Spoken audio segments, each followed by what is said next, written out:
2024 के चुनावों की तैयारी चल रही है, पर कल दोपहर से राजस्थान के नतीजों पर माथापच्ची हो रही है। सब यही सवाल पूछ रहे हैं कि आखिर वहां पर बीजेपी को प्रचंड बहुमत कैसे मिल गया। क्या इस जीत की स्क्रिप्ट पीएम मोदी ने लिखी?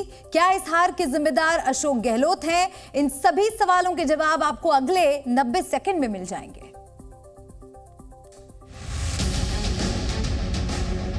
जादूगर का जादू खत्म हो गया, तिलिस्म टूट गया और बिना सीएम चेहरे के ही बीजेपी ने राजस्थान में बड़ी जीत हासिल की। जनता माई बाप है, लोकतंत्र में जो भी फैसला आएगा उसको हम विद ह्यूमिलिटी स्वीकार करेंगे। राजस्थान में गहलोत सरकार के हारने की एक बड़ी वजह भ्रष्टाचार को माना गया। पूरे चुनाव में लाल डायरी में अवैध लेन देन होने का मुद्दा चलता रहा। परीक्षा में पेपर लीक और सरकारी नौकरियों में भर्ती घोटाले के आरोप लगे। सचिन पायलट, अशोक गहलोत की आपसी कलह ने पार्टी को कमजोर किया और उदयपुर में कन्हैया लाल की हत्या के बाद कांग्रेस पर तुष्टीकरण के आरोप भी लगे। राजस्थान की जनता ने हकीकत पर वोट किया। राजस्थान चुनाव में बीजेपी के केंद्रीय नेतृत्व ने अपनी पूरी ताकत लगाई। नतीजा ये हुआ कि गहलोत सरकार के 17 मंत्री अपनी सीट नहीं बचा सके। गहलोत कैबिनेट के 68% चेहरे चुनाव हार गए, जबकि पीएम मोदी ने जिन 150 सीटों पर प्रचार किया उनमें से 95 सीटें बीजेपी को मिली। यानी राजस्थान में मोदी की गारंटी से बीजेपी को जीत मिली और जनता को अपने पक्ष में करने की तमाम योजनाओं के बाद भी अशोक गहलोत राजस्थान हार गए। ब्यूरो रिपोर्ट, जी मीडिया। तो राजस्थान में तो बीजेपी ने विशाल जीत हासिल की, लेकिन बीजेपी के लिए राजस्थान से ज्यादा मुश्किल मध्य प्रदेश का चुनाव था। मध्य प्रदेश में एंटी इनकम्बेंसी के बावजूद बीजेपी ने अप्रत्याशित जीत दर्ज की, या फिर बीजेपी के लिए अंडर करंट था। बीजेपी ने अपना टारगेट सीधे महिलाओं को बनाया। चुनावी सीजन से पहले ही लॉन्च की गई लाडली बहन योजना गेम चेंजर साबित हुई। लाडली बहन स्कीम के तहत 21 वर्ष से ज्यादा उम्र की महिलाओं को डीबीटी यानी डायरेक्ट बेनिफिट ट्रांसफर के जरिए हर महीने 1250 रुपए दिए जाते हैं। इस योजना के तहत शिवराज सरकार ने अब तक 1 करोड़ 20 लाख महिलाओं को 6800 करोड़ रुपए दिए हैं। कुल मिलाकर इस स्कीम पर मौजूदा वित्तीय वर्ष में शिवराज सरकार ने करीब 13,000 करोड़ रुपए खर्च किए।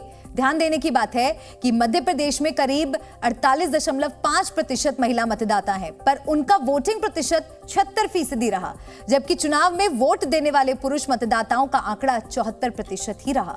लाडली बहना का ऐसा असर हुआ कि चुनाव में महिलाएं न केवल मुद्दा बन गईं, बल्कि बीजेपी का चेहरा भी। कांग्रेस को मध्य प्रदेश से भी ज्यादा उम्मीद छत्तीसगढ़ में थी। दिल्ली से रायपुर तक तमाम कांग्रेसी भूपेश बघेल की दोबारा ताजपोशी का दावा कर रहे थे, मगर नतीजे आए तो कांग्रेस को करारा झटका लगा।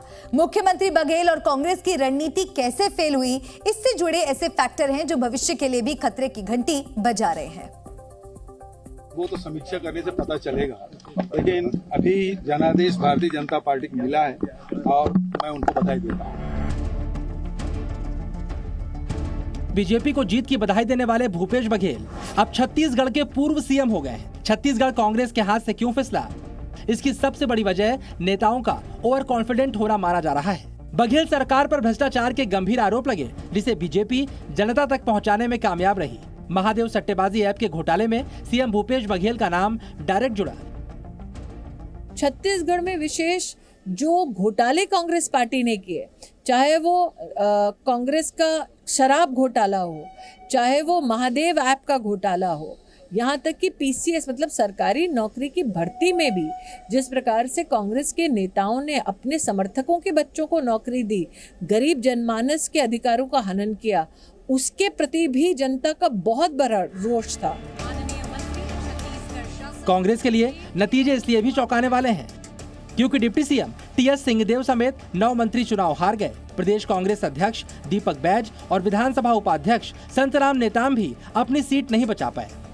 भूपेश बघेल 5 सालों तक छत्तीसगढ़वाद और विकास को मुद्दा बनाकर सरकार चलाते रहे, लेकिन नतीजे बता रहे हैं कि शायद उनकी सरकार और जनता के बीच दूरी ज्यादा बढ़ गई थी। ब्यूरो रिपोर्ट, जी मीडिया।